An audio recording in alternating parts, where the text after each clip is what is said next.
Les manifestations en Libye, Charles III à Paris et des cours d'éducation sexuelle qui font polémique. Salut! On est le mardi 19 septembre et je suis ravie de vous retrouver pour un deuxième numéro de C'est quoi l'info? On commence avec la Libye. Hier, des centaines d'habitants de la ville de Derna ont manifesté car ils reprochent au gouvernement de ne pas les aider, de ne rien faire. Je vous fais un petit récap. Ça fait une semaine que la ville du nord-est de la Libye a été dévastée par des pluies torrentielles. Il y a au moins des milliers de morts, mais plusieurs chiffres circulent et aucun n'est sûr et certain pour l'instant. En tout cas, le gouvernement n'a toujours pas bougé. Et donc, les habitants sont super remontés et demandent carrément la démission de leurs dirigeants. En attendant, l'aide humanitaire arrive heureusement du monde entier pour aider les rescapés sur place.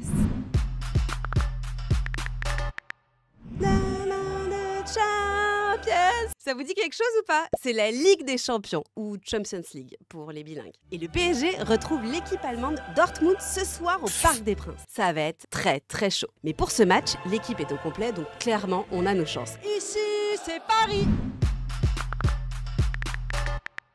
Quand Kylian Mbappé se fait recadrer par son père. Vous avez sûrement vu passer cette vidéo sur les réseaux sociaux en août dernier. En tout cas, elle a été vue plus de 7 millions de fois. Et elle a fait pas mal réagir, regardez. Eh bien, elle est fausse. Ça s'appelle un deepfake. Mais c'est quoi un deepfake? Eh bien, c'est quand on change le visage d'un être humain dans une photo ou une vidéo pour tromper les internautes. C'est souvent réalisé grâce à l'intelligence artificielle et il faut faire super gaffe car parfois c'est tellement bien fait qu'on y croit tout de suite. C'est exactement ce qui s'est passé avec la vidéo de Kylian Mbappé qui a été truquée. L'auteur de cette vidéo a déposé la tête de Kylian Mbappé adulte sur celle de ce jeune garçon et tout le monde y a cru. Mais il y a une astuce pour ne pas tomber dans le panneau. Regardez bien le arrobase. Et là, en l'occurrence, c'était écrit French IA Covers. Et quand on va dessus, on se rend compte que c'est un compte humoristique. Vous avez le tips.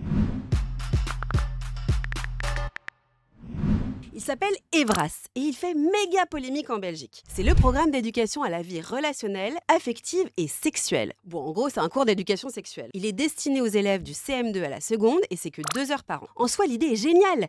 Les élèves peuvent avoir des réponses sur des sujets sensibles qu'ils auraient du mal à aborder avec leurs parents ou avec leurs potes. Eh bien, cette idée, elle ne plaît pas du tout aux ultra-conservateurs et notamment à certains milieux religieux.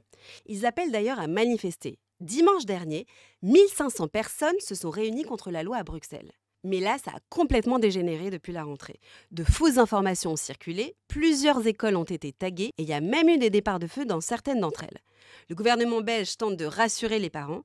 Il s'agit ici d'éduquer les enfants et de les protéger, notamment contre les violences sexistes et sexuelles. Et vous, qu'est-ce que vous en pensez? Est-ce que vous aimeriez avoir des cours d'éducation sexuelle dans votre école? On vous pose la question ici, n'hésitez pas à nous répondre en commentaire.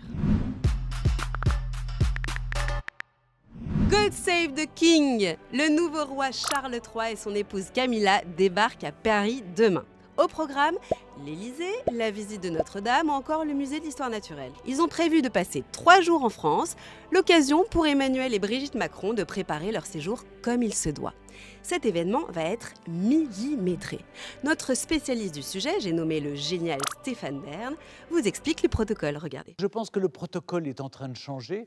Il n'y a pas vraiment d'impair à faire, à part lui demander des nouvelles du prince Harry, ou de lui dire quand même, j'ai lu son livre, voilà, il fume un joint tous les soirs, qu'est-ce que vous en pensez? Vous voyez, ce n'est pas le genre de sujet. Et surtout, la seule faute à ne pas commettre, c'est des sujets controversés. C'est-à-dire, on ne peut pas le mettre en difficulté, c'est-à-dire dans la situation où il est obligé de prendre position. Est-ce que vous êtes pour ou contre le Brexit? Vous voyez, ce n'est pas la question à poser. Ça, c'est strictement interdit pour le roi d'Angleterre.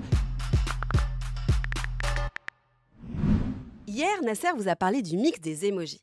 Oui, on peut mixer les émojis, je sais. C'est vraiment trop bien. C'était mon rêve de mixer le petit cœur rouge là avec des flammes et la fusée. Et ben maintenant c'est possible. Je suis complètement fan de cette application. Bref, ça s'appelle Emoji Kitchen et clairement ça vous plaît beaucoup à vous aussi. Je vous partage le commentaire d'Olivier. Bon, apparemment Olivier, il a eu du mal à choisir le mix de ses émojis. Et je le comprends, moi aussi, je les aime tous. Voilà pour les infos du jour. Moi je vous retrouve demain pour un nouveau C'est quoi l'info? Et en attendant, vous pouvez nous retrouver sur YouTube, Snap, TikTok, franceinfo.fr et sur le canal 27.